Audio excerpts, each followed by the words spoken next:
একাত্তর সংযোগে স্বাগত জানাচ্ছি এবং আপনাদের সাথে আছে মিথিলা ফারজানা। আগামীকালকে যুদ্ধ অপরাধের দায়ে মানবতা বিরোধী আন্তর্জাতিক অপরাধ ট্রাইব্যুনাল থেকে মৃত্যুদণ্ডপ্রাপ্ত সালাউদ্দিন কাদের চৌধুরীর আপিলের রায় ঘোষণা করবে সর্বোচ্চ আদালত।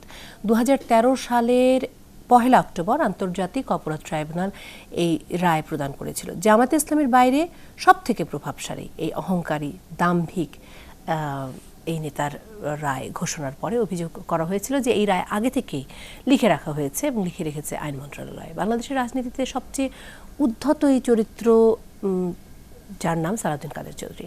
আমরা এর আগেও দেখেছি যে এই যুদ্ধাপরাধী সাকা চৌধুরী নানান ধরনের কৌশলের আশ্রয় নিয়ে বিচার প্রক্রিয়াকে বিলম্বিত করতে চেয়েছে, বিতর্কিত করতে চেয়েছে। বিভিন্ন গণমাধ্যমের সূত্র বলছে যে আপিল বিভাগের রায়কে প্রভাবিত করতেও এক ধরনের ষড়যন্ত্র চলছে এবং এই ষড়যন্ত্র পরবর্তী অবস্থায় এবং তার সাথে সাথে আসলে রায়ের এতে কোনো প্রভাব বিস্তার করবে কিনা, এই সমস্ত কিছু নিয়ে আমরা কথা বলতে চাই। আজকে আমাদের সাথে যারা আছেন অতিথি হিসাবে তাদেরকে পরিচয় করে দিচ্ছি। আমাদের সাথে আছেন বিচারপতি সৈয়দ আমিরুল ইসলাম, আইনবিদ, আছেন নাইম নিজাম, সম্পাদক বাংলাদেশ প্রতিদিন, এবং আরও আছেন আরিফ চেপটিক, ব্লগার ও অ্যাক্টিভিস্ট। আপনাদের সবাইকে একাত্তর সংযোগে স্বাগত জানাচ্ছি। আর তার সাথে সাথে দর্শক আপনাদেরকে মনে করিয়ে দিচ্ছি যে আপনারা ফোন করতে পারেন, নাম্বারটি দেখছেন পর্দায়, SMS-ও করতে পারেন, টুইটার, স্কাইপে, ফেসবুক, এই মাধ্যমগুলো আপনাদের জন্যই রয়েছে এবং আপনারা যে কোনো মুহূর্তে এর মধ্যে দিয়ে যুক্ত হতে পারেন।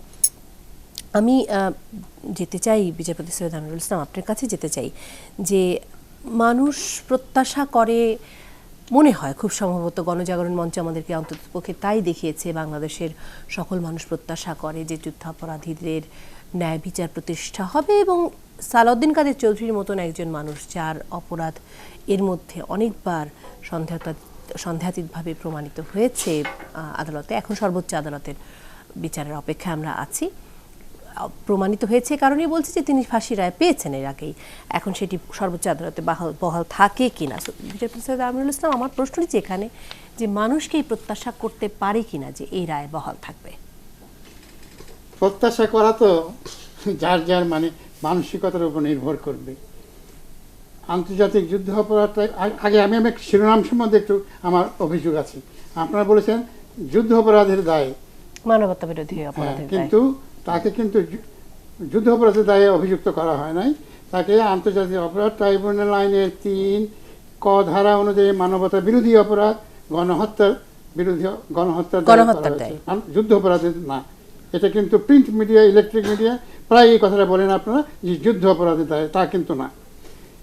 এখন বিচারিক আদালতে তার বিরুদ্ধে আনিত অভিযোগ প্রমাণিত হয়েছে এবং সেই আদালত তাকে সর্বোচ্চ সাজা দিয়েছেন এবং এই আইনে একটা আপিলের বিধান রাখা হয়েছে।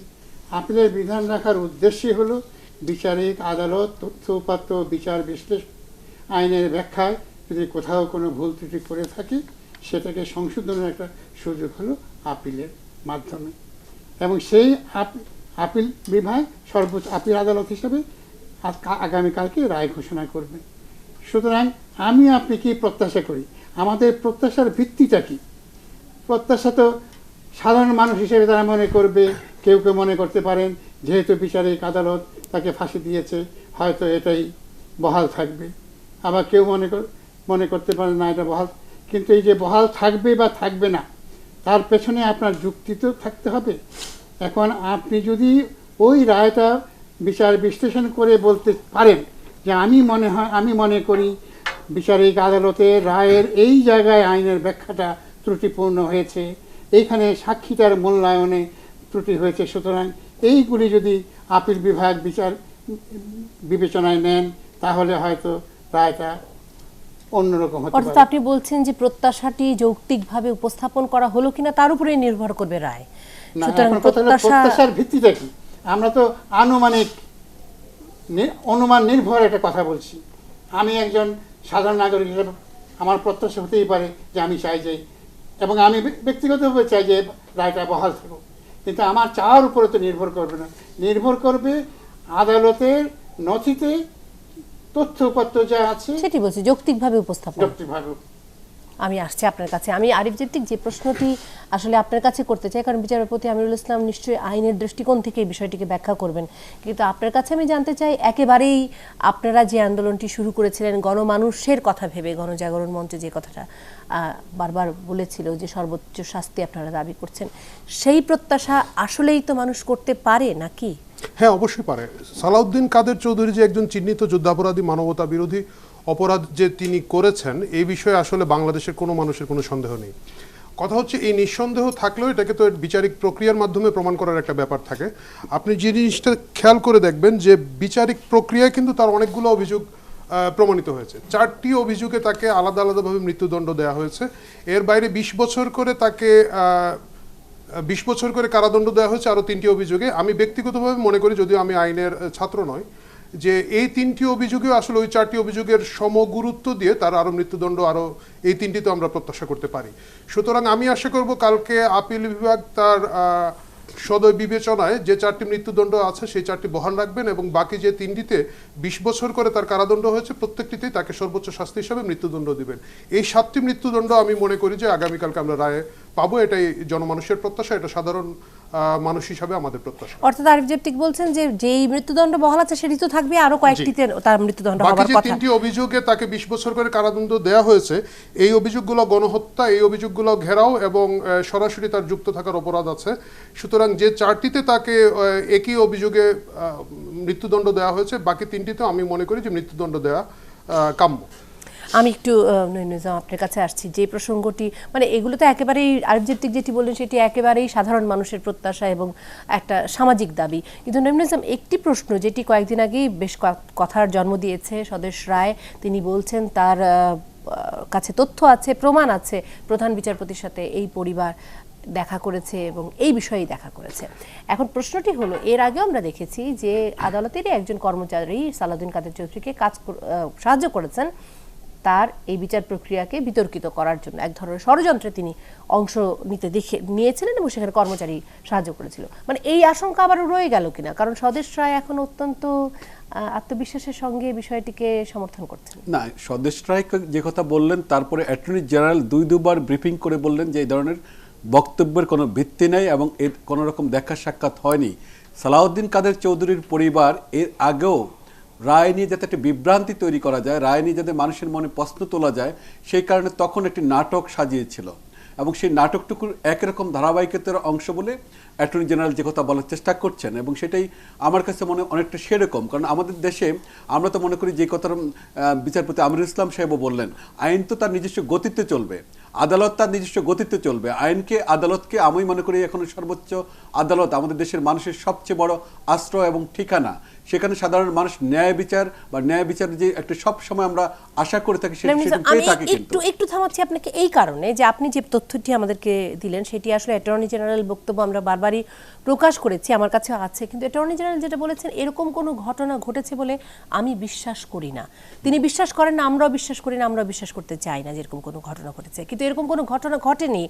সেটির কোনো আসলে দালিলিক প্রমাণ দেওয়া সম্ভব কি? আদৌ তো সম্ভব না, একটি বিষয়। আর দ্বিতীয় প্রশ্ন হচ্ছে, যেটি প্রধান বিচারপতির যিনি আসলে সকল প্রকারের অ্যাপয়েন্টমেন্ট রক্ষা করেন তিনি বলছেন যে তার জ্ঞাতার্থে আছে যে এরকম কোনো ঘটনা ঘটেনি, কিন্তু এর বাইরেও অনানুষ্ঠানিক কিছু আলাপচারিতা, দেখা সাক্ষাৎ হওয়ার সম্ভাবনা তো থেকেই যায়। কারণ স্বদেশ রায় যেভাবে তিনি বলছেন যে তার কাছে তথ্য প্রমাণ আছে তিনি নিশ্চিত করতে পারেন, সাংবাদিক হিসেবে এর চেয়ে বেশি কিছু তো ওনার পক্ষে বলা সম্ভব নয়। না, আমি মনে করি যদি তথ্য প্রমাণ থেকে থাকে তিনি সেটা উপস্থাপন করতে পারেন। কারণ আদালত সম্পর্কে যখন একটি বক্তব্য আসে সেটি সরকারেরও দায়িত্ব পড়ে এবং আদালতের পার্টেরও দায়িত্ব পড়ে যে যারা এটা মানে উপস্থাপন করছেন সেটি প্রমাণ করে নেওয়া। কারণ আমি ব্যক্তিগতভাবে মানে আমার কাগজ বা আমার রিপোর্টারদেরকে বলেছিলাম খোঁজ দিতে, তারা তেমন কোনো তথ্য আমাকে দিতে পারেননি এবং যেটা প্রমাণ হিসেবে আমরা সংবাদ পরিবেশন করতে পারি। তা আমি নিজেও পার্সোনালি মনে করি যে এই ধরনের ঘটনা ঘটেছে বলে আমি মনে করি না। মানে এটা আমার ব্যক্তিগত, আমিও বিশ্বাস করি না এবং আমাদের কাগজে যে রিপোর্টারদেরকে আমি খোঁজ খবর নিতে বলেছিলাম তারাও কোনো রকম প্রমাণ বা ডকুমেন্টস বা কোনো রকম স্পেসিফিক অবস্থান আমাকে এবং ডেট সময় কোনো কিছুই জানাতে পারেননি। তো যেহেতু একটা বিষয় আমরা অনেক রকম প্রপাগান্ডা থেকে, প্রচারণা থেকে তৈরি হয়ে থাকে, তা আমি ব্যক্তিগতভাবে মনে করি এই মুহূর্তে এই ধরনের একটি রায়ের আগে এমন বক্তব্য প্রকাশ বা আমি পক্ষপাতী নই, কারণ আমরা আদালতের প্রতি সম্মান শ্রদ্ধাবোধটুকু যদি না রাখতে পারি, আমরা আদালতের প্রতি আমাদের আস্থার জায়গাটুকু কোনোভাবেই নষ্ট করা যাবে না। মানুষের আদালতের জায়গাটুকু আস্থা এই কারণেই রাখতে হবে যে রায়টুকু যেটি বেরিয়ে আসবে সেটি আমাদেরকে অবস্থান গ্রহণ করতে হবে। কারণ 2 দিন পরে এখন এই রায়টা নিয়ে যে রায়ে এখন আসুক না কেন অনেক ধরনের প্রস্তাব পক্ষে বিপক্ষে তৈরি হওয়ার চেষ্টা হবে, তো সেই জায়গাটুকু সতর্ক থাকতে হবে। আমরা অবশ্যই যদি অর্থাৎ আপনি বলছেন এমন কোন খবর বা এমন কোন সংবাদ এখন ছাপানোই উচিত না যেটি আর কোন ধরনের বিভ্রান্তি, আমার ব্যক্তিগত অভিমত, কিন্তু যেটি কোন ধরনের বিভ্রান্তি ছড়াতে পারে, এটা আমার ব্যক্তিগত অভিমত। আমি একটু শুনি যে বিচারপতি সৈয়দ আমিনুল ইসলাম যেহেতু আছেন আমাদের সাথে, এরকম কোনো সম্ভাবনা থাকে কিনা বিচারপতি সৈয়দ আমিনুল ইসলাম, যেটি প্রধান বিচারপতির যিনি আসলে সকল প্রকারের দেখা সাক্ষাৎকে নিয়ন্ত্রণ করেন তিনি বলছেন যে তার জ্ঞাতার্থে হয়নি, মানে বিচারপতিদের সাথে এরকম কোনো অনানুষ্ঠানিক আলাপচারিতা দেখা সাক্ষাতের সুযোগ থাকে কিনা? দেখুন, আমি তো বর্তমানে যিনি প্রধান বিচারপতি তিনি বারে আমার সহকর্মী ছিলেন এবং বেঞ্চেও তিনি আমার সহকর্মী ছিলেন, তাকে আমি দীর্ঘদিন যাবৎ চিনি। যেই খবরটা প্রকাশিত হয়েছে এরকম কোনো ঘটনার সাথে তিনি সম্পৃক্ত থাকতে পারেন বলে আমি মনে করি না, কারণ আমি তাকে দীর্ঘদিন যাবৎ চিনি। কিন্তু তার দপ্তর থেকে সেই বিষয়ে তাহলে কোনো বিবৃতি প্রকাশ হচ্ছে না। এখন কথা হলো যে আমাদের প্রয়াত প্রধান বিচারপতি হাবিবুর রহমান সাহেব বলেছিলেন যে অহরহ সাধারণ মানুষ কথায় বার্তায় প্রতিদিন আদালত এমন উক্তি করে যেগুলি আদালত অপমাননা করা হয়, কিন্তু আমরা সবগুলিকে আমলে নেই না। ওই সমস্ত বক্তব্যকে আমলে নেই যেটা আমলে না নিলে পরে ভাবমূর্তি ক্ষুণ্ণ হতে পারে। তো এখানে অবশ্যই দেখেন নাইমুর রহমান সাহেব বলেছেন, আমরা সবাই জানি যে অভিযুক্ত ব্যক্তি বিচারিক আদালতে এবং আজকে যে রায় হবে আগামীকালকে সেটাকে বিতর্কিত করার জন্য। আমি ব্যক্তিগতভাবে মনে করি আদালতে নিরপেক্ষতাকে প্রশ্নবিদ্ধ করার জন্যে, রায়টাকে প্রশ্নবিদ্ধ করার জন্যে, একটা ঘোলাটে অবস্থা তৈরি করার জন্যে তারা এই প্রপাগান্ডাটা করেছে। তার পেছনে কোনো বাস্তব ভিত্তি নাই। আমি যতটুকু ব্যক্তিগতভাবে প্রধান বিচারপতিকে চিনি তার পক্ষে এরকম কোনো কাজে লিপ্ত হওয়া অসম্ভব বলে আমি মনে করি। এবং এটি তো আইনের তবে সেই জন্যে আমি একটা জাজমেন্টে সেটা এখন এতে আছে মানব জমিনের কেসে আমি বলেছিলাম যে যারা এইরকম বিশেষ করে সাংবিধানিক পদে উচ্চ আদালতের বিচারকরা যখন থাকেন সেখানে তাদের সাধারণ মানুষ থেকে একটা দূরত্ব বজায় রাখা উচিত। এবং একটা মামলার উদাহরণও আছে, ধরেন আপনার একটা মামলা আমার কোর্টে আছে, আপনি একজন সিনিয়র অ্যাডভোকেট, অনেক সময় হয় কি সিনিয়র অ্যাডভোকেটরা কোনো জিনিস আলাপ আলোচনা করতে বা পরামর্শ করতে যায়, একটা চেম্বারে ঢুকলো, এটা একটা ঘটনা ডিএলআর রিপোর্টের। তিনি করলেন কি, তিনি মামলার আগে একবার চেম্বারে গিয়ে জজ সাহেবের সঙ্গে দেখা করে আসলেন, এমনি একটা সামাজিক কথাবার্তা বললেন, তারপরে এসে মামলা করলেন আর মক্কেলকে বললেন যে ওনাকে কথা বলে আসছি। যখন রায়টা ওনার বিরুদ্ধে গেল তখন মক্কেল ওপেন কোর্টে বলে বসলো কি আপনি কথা বললেন, তখন তার বিরুদ্ধে আদালত অবমাননার প্রশ্ন আসলো। এবং সেইখানেও ওই মামলার রায়ও আদালত বলেছেন যে বিচারপতিদের সাধারণ মানুষের সাথে এবং বিচারপ্রার্থীদের সাথে সবসময় একটা নিরাপদ দূরত্ব বজায় রাখতে হবে, যাতে তার আচার আচরণ কার্যকলাপ কথাবার্তা কোথাও কোনো রকম সন্দেহের বা উদ্বেগ না হয়। এইটা এবং আমিও মানব জমিনের মামলায় বিস্তারিতভাবে বলেছি যে একজন বিচারকের আচার আচরণ কোর্টে এবং কোর্টের বাইরে কীরকম হওয়া উচিত এবং সামাজিক অনুষ্ঠান সব সময় তাদের এড়িয়ে চলা উচিত। শুধুমাত্র এবং আমাদের কোড অফ কন্ডাক্টও আছে, যে সমস্ত অনুষ্ঠানে প্রধান বিচারপতি যান শুধুমাত্র সেই সমস্ত অনুষ্ঠানে অন্যান্য বিচারপতিরা যেতে পারেন, তাছাড়া যাওয়া উচিত না। কিন্তু এই যে কোড অফ কন্ডাক্টটা আমরা দেখছি প্রায়শ মানে প্রতিদিন এটাকে লঙ্ঘন করা হচ্ছে। এটা অনাকাঙ্ক্ষিত। মাননীয় বিচারপতিদের they must maintain their authority, dignity and distance from the people. এটা তো আইন করে বলে করা যাবে না। যারা সাংবিধানিক পদে অধিষ্ঠিত আছেন তাদেরকে তাদের with jealous they must maintain this distance আমি and the sanctity of the post. আমি আসছি বিচারপতি সৈয়দ আমিনুল ইসলাম। আরেকজন থেকে আমি আপনাকে একটি প্রশ্ন করে রেখে আমি একটু বিরতিতে যেতে চাই। প্রশ্নটি হচ্ছে যে মানে এইরকম একটি পরিস্থিতিতে, যে পরিস্থিতির মধ্যে অনেক ধরনের প্রশ্নের জন্ম হয়েছে, অনেক ধরনের কথার জন্ম হয়েছে এবং কথার জন্ম হবে সেটাই স্বাভাবিক, এরকম একটি পরিস্থিতিকে আপনি কি পূর্ণাঙ্গরূপে আস্থা রাখেন যে সালাউদ্দিন কাদের চৌধুরীর মতন একজন মানুষ যিনি সারা পৃথিবীতে আন্তর্জাতিকভাবে প্রচুর টাকা খরচ করেছেন, আপনাদের কাছে সেই খবরগুলো আছে ভালো মতন, টাকা খরচ করেছেন, লবিস্ট নিয়োগ করেছেন এই বিচারকে বানচাল করার জন্য, আপনি কি পূর্ণাঙ্গ আস্থা রাখেন যে কোনো ষড়যন্ত্র ছাড়াই আগামীকাল এই রায় দেওয়া সম্ভব হবে? একাত্তর সংযোগে একটি বিরতির সময় হয়েছে, আমি আসবো এই প্রশ্নের উত্তর খুঁজতে বিরতির পর।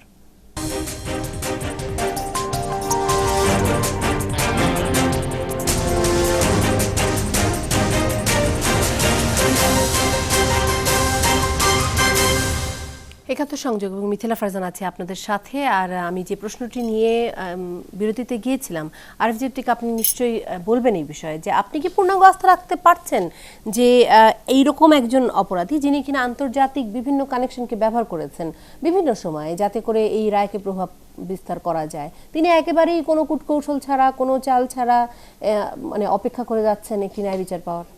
না, সেটা কখনোই নয়। বিচার শুরু হওয়ার গোড়া থেকেই সালাউদ্দিন কাদের চৌধুরী এবং তার বাকি দোসর যাদের বিচার হচ্ছে তাদের প্রত্যেকে তাদের রাজনৈতিক শক্তি, অস্ত্রের শক্তি, তাদের আর্থিক সামর্থ্য, আন্তর্জাতিক যোগাযোগ প্রত্যেকটাকে কাজে লাগিয়েছে বিচার প্রক্রিয়াকে বারবার ব্যাহত করার জন্য। এটার সাক্ষী আমি আপনি সবাই। কিন্তু তারপরেও কিন্তু বিচারগুলো হচ্ছে এবং মুক্তিযুদ্ধের চেতনা যেটা বাঙালি জাতি ধারণ করে সেটা আমার আদালতও ধারণ করেন বলে আমি বিশ্বাস করি। এবং এই জায়গা থেকে যেহেতু তথ্য প্রমাণের মাধ্যমে প্রমাণিত হচ্ছে যে তারা 1971 সালে বড় বড় অপরাধগুলোর সাথে জড়িত ছিলেন, তাদের বিচার হচ্ছে। এখন যে প্রশ্নটি এসেছে যে আগামীকালের আপিলের রায়ের ব্যাপারে যদি আপনি আমাকে জিজ্ঞেস করেন, আমি পূর্ণাঙ্গ আস্থাশীল যে এই ধরনের কোনো ঘটনা ঘটবে না। আমাদের সব কিছুর পরেও আমাদের আদালতের উপর সর্বোচ্চ আস্থা রাখতে হবে, এর কোনো বিকল্প নেই। আজকে জামাত শিবির এবং তাদের দোসররা বারবার আদালতকে প্রশ্নবিদ্ধ করার বিভিন্ন চেষ্টা করে, কিন্তু আপনারা দেখবেন যে আদালত সম্পূর্ণ নিরপেক্ষভাবে বিভিন্ন সময় তাদের রায়গুলো দিয়ে গেছেন।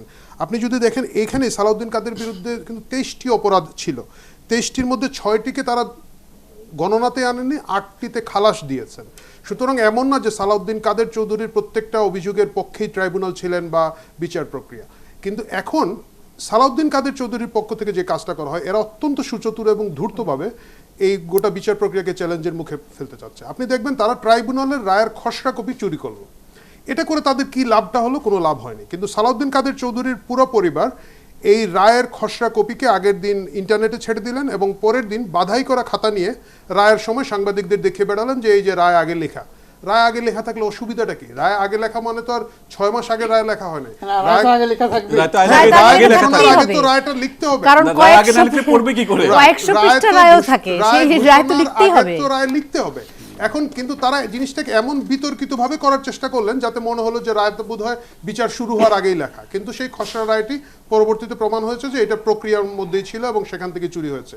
এইবার তারা যে কাজটি করে দিলেন, আমার মনে হয় আমাদের সর্বোচ্চ আদালতের সম্মানের স্বার্থে স্বদেশ রায় যে কথাগুলো বলেছেন, এই কারণে স্বদেশ রায়কে আসলে আদালতের উচিত ব্যাখ্যা দাবি করা এবং এই বিষয়টি সুস্পষ্ট করা। কারণ আমরা দেখেছি ট্রাইব্যুনালে এর আগেও আরও ছোটোখাটো বিষয়ে, বিশেষ করে ট্রাইব্যুনালের অনেক সিদ্ধান্তের ব্যাপারেও যখন অনেকে বিবৃতি দিয়েছেন, এই বিষয়গুলোতে ট্রাইব্যুনাল কনসার্ন হয়েছেন এবং তারা আদালতের সম্মান রক্ষার জন্য এগিয়ে এসেছেন।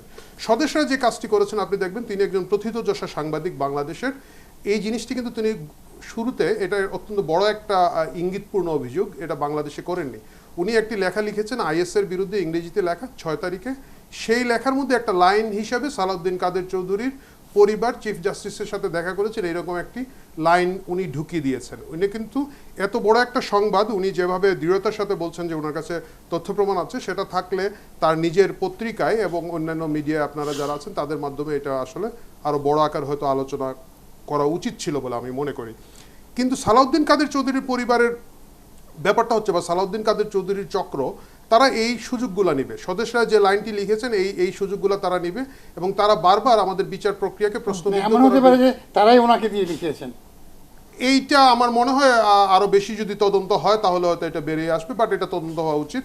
কারণ এরকম একটি সেন্সিটিভ মামলার রায়ের আগে এই ধরনের একটি ঢালাও অভিযোগ, যেটা একটা অনলাইনে, বিদেশি একটা অনলাইনে আপনি লিখে দিবেন এইটা মনে হয় একটু এর চেয়ে বেশি দায়িত্ব আমরা আমাদের সিনিয়র সাংবাদিকদের কাছ থেকে আশা করি। মানে এইটিও খুব বলার কোনো সুযোগ নেই যে তাকে যে লিখে দেওয়া হয়েছে সেটিও একটা আসলে অনুমান নির্ভর অভিযোগ হয়ে যাবে হয়তো, কিন্তু এর একটি না, উনি কিভাবে লিখেছেন, কেন লিখেছেন, এবং আমি ওই আইএস এর এর একটি লেখাটা পড়েছি, সুস্পষ্ট ব্যাখ্যা আইএস আসলেই এর প্রয়োজন। লেখার মাঝখানে উনি এই লাইনগুলো ঢুকিয়েছেন। এটা কিন্তু মূলত আইএস, বাংলাদেশে আইএস এবং মৌলবাদী জঙ্গিবাদের তাণ্ডব বিস্তৃতি বিস্তার নিয়ে একটা লেখা, সেই লেখার মধ্যে এটা ঢুকিয়েছেন। এবং সাথে সাথে আপনারা জানেন যুদ্ধাপরাধের বিচারের দাবিতে আমরা যারা মাঠে কাজ করছি আমাদের সেটা দৃষ্টি আকর্ষণ হয়েছে এবং আমরা তাৎক্ষণিকভাবে উদ্বেগ প্রকাশ করেছি। কিন্তু এই জিনিসটা এখন মনে হয়, বিশেষ করে যেহেতু কাহিনীটা সালাউদ্দিন কাদের চৌধুরী এবং তার পরিবারকে নিয়ে যারা বারবার বিচার প্রক্রিয়াকে প্রশ্নবিদ্ধ করার আপ্রাণ চেষ্টা করে যাচ্ছে, তাদেরকে সঙ্গে নিয়ে যখন এটা আমার মনে হয় আর একটু তদন্ত বা আর একটু ব্যাখ্যা বিশ্লেষণ আর একটু পরিষ্কার স্পষ্টীকরণের খুব জরুরি হয়ে পড়েছে। বাট এটার মাধ্যমে রায় কোনোভাবে প্রভাবিত হবে বলে আমি মনে করি না। রায় খুব সুস্পষ্টভাবে 4টি অভিযোগে তার মৃত্যুদণ্ড হয়েছে এবং বাকি অন্ততপক্ষে আরও 3-4টি অভিযোগে তার মৃত্যুদণ্ড হবে বলে আমি নিজে দৃঢ়ভাবে বিশ্বাস করতে চাই। নজরুল ইসলাম, একটি প্রশ্ন, সেটি হলো যে মানে আমি খুব রাজনৈতিক দিকটি নিয়ে জানতেই চাই আপনার কাছে।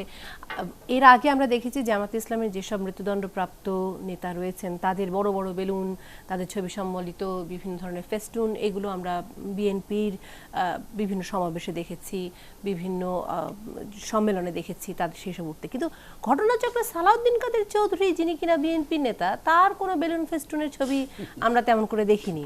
তো এই পুরো বিষয়, কিন্তু তিনি বিএনপি নেতা এবং আগামী 29শে জুলাই যে রায়টি হতে যাচ্ছে, হয়তো সেটি যদি মৃত্যুদণ্ড হয়, আমরা সেটি সবাই প্রত্যাশা করছি, সেখানে বিএনপির কি ভূমিকা হবে বলে আপনি মনে করছেন? কারণ বিএনপির আগে খুব নীরব এক ধরনের প্রতিক্রিয়া দেখিয়েছে, আমরা তেমন কোনো মুখ খুলতে দেখিনি, যদিও বিভিন্ন সময় তারা তাদের বক্তব্য উপস্থাপন করেছেন। আমার কাছে মনে হয় বিএনপি এখানেও কোনো রকম বক্তব্য, বিবৃতি বা কোনো রকম প্রতিক্রিয়া ব্যক্ত করবে না, কারণ অতীতের মতোই তারা এই জায়গাতেও একটা নীরব অবস্থান গ্রহণ করবে। আদালত নিয়ে প্রশ্ন করা বা আদালত নিয়ে কোনো বক্তব্য রাখা বা সালাউদ্দিন কাদের চৌধুরী নিয়ে বক্তব্য এর আগেও বিএনপি রাখেনি।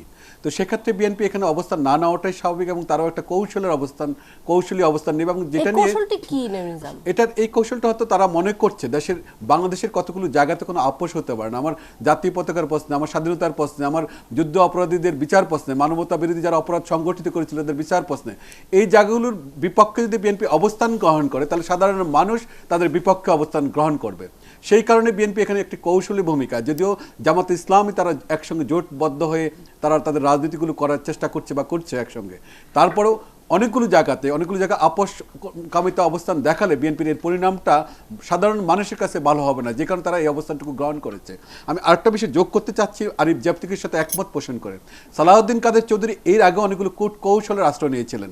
তিনি আন্তর্জাতিক অঙ্গনে জনমত গড়ার চেষ্টা করেছিলেন। জামাত ইসলামের পাশাপাশি সালাউদ্দিন কাদের চৌধুরীর পরিবার মার্কিন যুক্তরাষ্ট্র সহ অনেক প্রভাবশালী দেশকে জড়িয়ে বিবৃতি আদায় বা লবিস্ট নিয়োগ করা অনেকগুলো ঘটনা আমরা দেখেছিলাম, কোনোটাতে কোনো কাজে আসেনি, এখনো কোনো কাজে আসবে না। এই কারণেই বাংলাদেশের আমাদের এখনো সর্বোচ্চ আস্থার জায়গাটুকু আমাদের সর্বোচ্চ আদালত এবং আইনের প্রতি। আইনের জায়গাটুকুতে অতীত আস্থা রেখে মানবতা বিরোধী বিচার সংগঠিত হওয়ার ক্ষেত্রে আমরা যেরকম সাধারণ মানুষ কোনো রকম সমস্যা পড়েনি এবং আস্থার জায়গাটুকু বাস্তবায়ন হয়েছিল, আমি বিশ্বাস করি এবারও তাই হবে। এখানে কোনো রকম, আমি তো মনে করি আমাদের সর্বোচ্চ আদালতকে প্রশ্নবিদ্ধ করার সুযোগ দেওয়ার কোনো সুযোগে নেই। বিচারপতি এস.কে. সিনহা একদম সুনামধন্য আইনজীবী ছিলেন, তিনি একজন বিচারপতি হিসাবে তার সম্মান এবং সর্বস্তরের গ্রহণযোগ্য একজন ব্যক্তিত্ব, তাকে নিয়ে প্রশ্ন করার কোনো এই মুহূর্তে কোনো যৌক্তিকতা আছে বলে আমি মনে করি না। এবং আমি মনে করি আদালতের কাছে মানুষের যে চাওয়া পাওয়ার হিসাবটুকু, সেই হিসাবটুকু পূরণে তিনি একদম অতীতের মতো দৃঢ়চেতা মনোভাব নিয়ে আইনকে, আদালতকে তার অবস্থানটুকু পালন করবেন, কারণ তার প্রতি মানুষের আশাবাদ অনেক বেশি। তার সম্মান, আমরা উনি চিফ জাস্টিস হিসেবে দায়িত্ব নেওয়ার পর আদালত একটা আমরা যে আশাটুকু করেছিলাম যে সর্বোচ্চ আদালতের কাছে সবসময় বিচার প্রক্রিয়া আমরা সেটুকুই দেখতে পাচ্ছি। তো সেখানে কোনো রকম অবান্তর যারা প্রস্তাবিত করার চেষ্টা করছে, এটা দুর্ভাগ্যজনক। আমি মনে করি এই ধরনের দুর্ভাগ্যজনক কার্যক্রম থেকে সকল মহল বিরত থাকবে। আমরা আদালতকে প্রশ্নবিদ্ধ করবো না, কারণ তাহলে সাধারণ মানুষের যাওয়ার আর কোনো জায়গা থাকবে না। আমি আবারও মানে আমার কাছে মনে হচ্ছে যে এগুলো সবই সাধারণ মানুষের প্রত্যাশার জায়গা, কিন্তু বিচারপতি সৈয়দ আমিরুল ইসলাম, আমি অন্য জায়গা থেকে আপনাকে প্রশ্ন করতে চাই, আবারও আইনের দিক থেকে এই যে বিচারকে প্রশ্নবিদ্ধ করার অপচেষ্টা, বিচার প্রক্রিয়াকে রাজনৈতিকভাবে বানচাল করার চেষ্টা, রাজনৈতিকভাবে প্রতিহত করার চেষ্টা, এই সমস্ত কিছুর বিরুদ্ধে আমরা কেন কোনো আইনি পদক্ষেপ নেই না বিচারপতি আমিরুল ইসলাম? দেখেন, এটা তো আদালত অবমাননার অপরাধ এবং আদালত শুধু এটা নয়, মানে এই যে 29শে জুলাই সবার মনে একটা শঙ্কা, কি হয় সেদিন আবার রাস্তায় বেরোনো যায় কিনা ইত্যাদি ইত্যাদি, মানে এই ধরনের সমস্যাগুলোকে কেন আমরা আইন দিয়ে কঠোরভাবে দমন করি না? এই সমস্ত সমস্যা তো আইন দিয়ে আপনি দমন করতে পারবেন না। এখন জামাত বা এটি কি বেআইনি না যে না, সর্বোচ্চ আদালতের একটা ফৌজদারি অপরাধ রায়ের করা, বিরুদ্ধে একটা- হরতাল ডাকা, মিছিল করা, এটি কি বেআইনি না? হরতাল ডাকা এস সাচ বেআইনি না, এইটা আপনার একটা মৌলিক অধিকার, আপনার একটা অস্ত্র আপনার রাজনৈতিক এজেন্ডা বাস্তবায়নের জন্য। কিন্তু হরতাল ডেকে যদি আপনি নাশকতায় লিপ্ত হন, আপনি ফৌজদারি অপরাধ সংগঠিত করেন, সেটা অপরাধ। সেই জন্য যারা এসব কাজে লিপ্ত হবে তাদের বিরুদ্ধে আপনি আইনি ব্যবস্থা নিতে পারেন। এখন আমরা যেমন জামাতে একটা হরতাল দিলে আমরা ভীত সন্ত্রস্ত হয়ে যাই তাদের অতীত ভূমিকার জন্য, কিন্তু আমাদের এই যে হরতাল ডাকতে পারবে না এটা নিয়ে একটা অনেক প্রশ্ন হয়েছে এবং মামলাও হয়েছে। সেখানে উচ্চতর আদালত রায় দিয়েছে যে না, এইটা মানুষের মৌলিক অধিকার, তারা তাদের অধিকার আদায়ের একটা পন্থা, সেটা সাংবিধানিকভাবে তারা হরতাল ডাকতে পারে। হরতাল ডাকা মানে কি? আমি একটা দাবির সমর্থনে একটা হরতাল ডাকলাম, দেখে আমার আবেদন থাকবে আপনাদের কাছে যে আপনারা এই দাবির সমর্থনে কালকে হরতাল পালন করুন। কিন্তু সেখানে আপনাকে যদি ফোর্স করতে চাই, আপনার দোকান খুললেন, আমি দোকান বন্ধ করতে চাই, সেটা অপরাধ হবে। আপনি গাড়ি নিয়ে বেরোলেন, গাড়িতে আগুন দেয়, সেটা অপরাধ হবে। আপনার গাড়ি পাম্প ছেড়ে দেয়, এটা অপরাধ হবে। তখন ওই সমস্ত অপরাধের দায়ে আপনি যারা লিপ্ত থাকবে তাদের বিরুদ্ধে আপনি, সেক্ষেত্রে সর্বোচ্চ আদালতের রায়ের বিরুদ্ধে, মানে সর্বোচ্চ আদালতের রায়কে মানি না, এই অবস্থান নিয়ে হরতাল এইরকম ডাকা যায়? উক্তি যদি কেউ করে, সেইটাই এরকম অধ্যতপূর্ণ উক্তি, আদালত অবমাননার চূড়ান্ত অবমাননার শামিল, এবং সেই ক্ষেত্রে আদালতে কঠোর অবস্থান নিতে হবে, নেওয়া উচিত বলে আমি মনে করি। তা না হলে আদালতের মান মর্যাদা রক্ষা করা যাবে না। আমি একটু ভিতরে যোগ করছি। এখানে দুটি বিষয়, একটি হলো যে কেউ যদি হরতাল অবরোধ বা এই ধরনের কর্মসূচি ডেকে জনগণের জানমালের নিরাপত্তাহীনতার মানে বিঘ্ন ঘটায়, কারণ ঘটায়, তার বিরুদ্ধে সরকার কঠোর ব্যবস্থা গ্রহণের নেওয়া উচিত এবং দায়িত্ব, এবং সরকার সে এখতিয়ার আছে, সেটা কিন্তু আইনের কোনো সংকট এখানে নেই। দ্বিতীয়ত হলো সর্বোচ্চ আদালত যখন কোনো রায় দিবে, সেই রায়কে আমাদেরকে মেনে নিতে হবে। এই রায়ের ক্ষেত্রে কেউ যদি ভিন্নমত পোষণ করার চেষ্টা করেন, সেটি কিন্তু বাস্তবসম্মত না, মানতে হবে। রায়ের সঙ্গে আমরা ভিন্নমত অনেক সময় আমাদের মনে থাকতেই পারে, প্রশ্ন হতে পারে, সেটা আদালতে গিয়ে আপনি বলবেন, আর সেটা আইনগত অনেকগুলো বিচারপতি আমির ইসলাম বলেছেন, সেটা অনেকগুলো সুযোগ থাকে। কিন্তু আপনি রাজপথে নেমে জনগণের সাধারণ মানুষের গাড়ি ভেঙে দিবেন, পুড়িয়ে দিবেন, জীবন্ত মানুষকে পুড়িয়ে মারার চেষ্টা করবেন, এইগুলোর বিরুদ্ধে আমি মনে করি সরকারের কঠোর ব্যবস্থা গ্রহণ করা দরকার জনগণের জানমাল নিরাপত্তার স্বার্থে। আমি একটা সর্বোচ্চ আদালতের রায় মানি না, এটা শুধু আদালত অবমাননা, আমি মনে করি এটা রাষ্ট্রদ্রোহ মামলা হওয়া উচিত। কারণ সর্বোচ্চ আদালতের এটা হচ্ছে রাষ্ট্রীয় প্রতিষ্ঠান, রাষ্ট্রকে আপনি মানবেন না, এটা আপনি আসলে বলতে পারেন না। যদি নাই মেনে থাকেন, তাহলে আপনি গোটা প্রক্রিয়া কন্টেস্ট করছেন কেন? আপনি তো একেবারে ট্রাইব্যুনাল থেকে একেবারে সর্বোচ্চ পর্যন্ত কন্টেস্ট করছেন। আপনি বলতে পারেন যে এটা প্রত্যাশা মাফিক হয় না। অনেক সময় অনেক রায় আমাদের প্রত্যাশা মাফিক হয় না। আমি নিজে যদি বলি যে মানে আমি মানি না বলতে পারি না। আমি গোলাম আজমের রায় আমার প্রত্যাশা মাফিক হয়নি, দেলোয়ার হোসেন সাইদির রায় আমার প্রত্যাশা মাফিক হয়নি। আমি বলতে পারি যে এটা আমার প্রত্যাশা মাফিক হয়নি, আমি আশা করেছিলাম তার মৃত্যুদণ্ড হবে এবং সর্বোচ্চ শাস্তি হবে, কিন্তু হলো না। আমি মানি না, এটা তো বলতে পারি না। মানি না বলাটা রাষ্ট্রদ্রোহ হওয়া উচিত। আমি আসছি বিচারপতি সৈয়দ আমিরুল ইসলামও কিছু বলবেন মনে হচ্ছে, কিন্তু একাত্তর সংযোগে একটা বিরতির সময় হয়েছে, বিরতিটি নিয়েই ফিরে আসছি এক্ষুনি।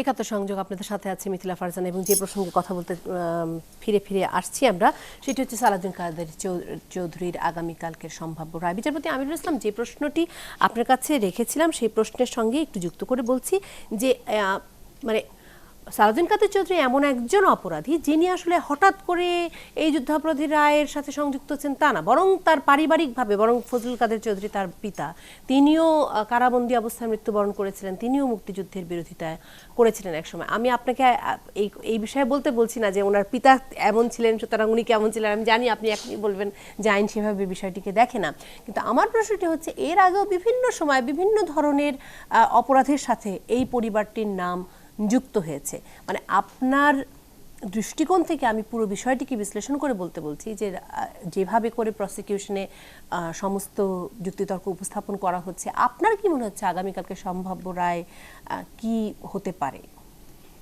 আমি তো ফজলুল কাদের চৌধুরীর রায়টা পড়েছি এবং আমার বিবেচনায় মনে হয়, আমি ওনার সাথে একমত, যে এই রায়ের কোনো পরিবর্তন হওয়ার সম্ভাবনা, আমার যে আইনের জ্ঞান, ক্ষুদ্র জ্ঞান আছে, তাতে আমি মনে করি যে সালাউদ্দিন কাদের চৌধুরী রায়টি পড়েছেন। রায়টা জি। বহাল থাকবে। এমন কোনো ব্যত্যয় ঘটেনি আইনের ব্যাখ্যায় বা সাক্ষ্য প্রমাণের বিশ্লেষণে যে এর মধ্যে কোনো রকমের ইন্টারফারেন্স হতে পারে। আমি আমার ক্ষুদ্র জ্ঞানে আমি রায়টাকে যেভাবে পড়েছি তাতে আমার দৃঢ় বিশ্বাস যে বিচারিক আদালত যে রায় দিয়েছে সেটাই বহাল থাকবে, সেটা রদবদল হওয়ার তেমন কোনো তেমন গুরুত্বপূর্ণ কোনো কারণ নেই। কারণ আমার বিবেচনায় আমি দেখি না। মানে দেলোয়ার হোসেন সাঈদীর ক্ষেত্রে যেই প্রত্যাশাটি পূরণ হয়নি মানুষের, আপিল বিভাগে গিয়ে দেখা গেল যে তার ফাঁসির আদেশটি আমৃত্যু কারাদণ্ড দিয়ে পুনঃস্থাপিত হলো, মানে সেটিও কি আপনি দেখেছিলেন কিনা যে কি কারণে এই ধরনের রায়ের পরিবর্তন ঘটলো এবং সেই রকম কোনো ফাঁকফোকর রয়ে গেল কিনা, আপনি কি সেরকম পর্যবেক্ষণ দেখছেন? এটা তো ধরুন এখন বিচারিক আদালত একটা জিনিসকে যেভাবে ব্যাখ্যা করলো বা যেভাবে মূল্যায়ন করলো এবং আপিল বিভাগ ওই আইনের দৃষ্টিতে সেটাকে, আপিল বিভাগের কিন্তু পুনর্মূল্যায়নের ক্ষমতা আছে আপিলিক আদালত হিসাবে। তারা তাদের যুক্তিতর্ক দিয়ে বলল যে এইখানে এই যে ব্যাখ্যাটা দিয়েছে বা এইখানে যেই সাক্ষ্যের উপরে তারা নির্ভর করেছিল সেই সাক্ষ্যটা সম্পূর্ণ নির্ভরশীল ছিল না, নির্ভরযোগ্য ছিল না, ফলে তারা ওখানে একটা ইন্টারফিয়ারেন্স করেছে। এইটা করার ক্ষমতা আপনার আপিল আদালতের আছে। আপিল আদালতের মূল ক্ষমতাটাই হলো যে সাক্ষ্য প্রমাণ আবার পুনর্মূল্যায়ন করবে, আইনের ব্যাখ্যা সঠিক কি ব্যাঠিক সেটা আবার পুনর্মূল্যায়ন করে তারা তাদের দৃষ্টিকোণ থেকে একটা নতুন সিদ্ধান্তে আসবে। সেই এখতিয়ার আপিল আদালতের আছে। কিন্তু আমার এই রায়ের বেলায় আমি যতটুকু পড়েছি, আমি যতটুকু বুঝেছি, তাতে আমার ক্ষুদ্র জ্ঞানে আমি মনে করি না এখানে there is any scope to interfere with the death sentence. Arif জেতিকা, যেই প্রশ্নটি আমার আপনার কাছে রয়েই গেল সেটি হলো যে দেলোয়ার হোসেন সাঈদীর বেলায় এবং আমরা দেখেছি যে কাদের মোল্লার বেলায়ও আপিল বিভাগের রায় এসে আসলে রায়টি পরিবর্তন হয়েছে, দেলোয়ার হোসেন সাঈদীর বেলায়ও পরিবর্তন হয়েছে। মানে এই সময়ে তো একটি টান টান পরিস্থিতি, আপনারা নিশ্চয়ই প্রত্যাশা করছেন যে, আপনি যেটি বলছেন অবশ্য রায় পরিবর্তন আপনি আশা করছেন তাতে করে আরও কয়েকটি মৃত্যুদণ্ড যোগ হবে সেরকমটি আশা করছেন, মানে প্রত্যাশা এরকম কোনো আশঙ্কার মধ্যে পর্যবেসিত হয়নি তো যে এই রায় পরিবর্তিত হয়ে যেতে পারে? এরকম কোনো আভাস ইঙ্গিত দেখছেন না? আমি কোনো কারণ দেখি না। আপনি দেখবেন যে 23টি অভিযোগ ছিল, 23টি অভিযোগের মধ্যে যেগুলোতে তার শাস্তি না হওয়ার মতো ছিল বা কম শাস্তি হওয়ার মতো ছিল সেগুলো ওইভাবেই ট্রাইব্যুনালে বিচার বিবেচনা করা হয়েছে এবং যে 4টিতে তাকে মৃত্যুদণ্ড দেওয়া হয়েছে এই 4টি প্রমাণিত কিছু ব্যাপার আছে। যেমন ধরেন কুণ্ডেশ্বরীতে যে তিনি নূতন চন্দ্র সিংহকে হত্যা করেছেন, এটা কিন্তু আমরা ছোটবেলা থেকেই শুনে আসছিলাম। এটা যে খুব নতুন কোনো অভিযোগ তার বিরুদ্ধে তা না। আপনি দেখবেন যখন জাহানারা ইমামের আন্দোলন চলে এবং যখন মিডিয়াতে নাইম ভাইরা বলতে পারবেন, ওনারা তখন খুব অ্যাক্টিভলি এই জিনিসগুলো পার্সু করছিলেন, তখন কিন্তু এইটা বারবার উঠে এসেছে। এবং সালাউদ্দিন কাদের চৌধুরী যখন রাজনীতিতে, এরশাদের মন্ত্রিসভা থেকে যখন সক্রিয় রাজনীতিতে, তখন বারবার তার বিরুদ্ধে যে অভিযোগগুলো উঠেছে এর মধ্যে এই হত্যাকাণ্ডগুলো ছিল। সুতরাং এইগুলাতে আমার কাছে মনে হয় যে যথেষ্ট প্রমাণ নিয়েই ট্রাইব্যুনাল সন্তুষ্ট হয়ে এই রায় দিয়েছেন এবং সর্বোচ্চ আদালত সেই রায়টি বহাল রাখবেন। এর পাশাপাশি আমি যে 3টির কথা বলছি, কারণ এই 3টি অভিযোগও কিন্তু একই ধরনের অভিযোগ এবং এই 3টি অভিযোগ বাকি 4টার ক্ষেত্রে যদি মৃত্যুদণ্ড হয়, বাকি 3টাতেও মৃত্যুদণ্ড হওয়া প্রত্যাশা হবে, এটা খুবই স্বাভাবিক। সুতরাং রায় কমার কোনো আশঙ্কা আমি করি না। আমি মনে করছি যে হয়তো মৃত্যুদণ্ড বাকি 3টি অভিযোগেও তার মৃত্যুদণ্ড হবে। একটি প্রশ্ন, সেটি হলো যে এর মধ্যে আমি যে একটু আভাস দিয়েছিলাম এর আগে, যে খন্দকার মাহবুব হোসেন তিনিও বলেছেন যে বরং এই বিচার কার্যে যারা অংশ নিচ্ছেন, সম্পৃক্ত হচ্ছেন, বাংলার মাটিতে একদিন তাদের বিচার হবে, কারণ এটি একটি প্রহসনের বিচার।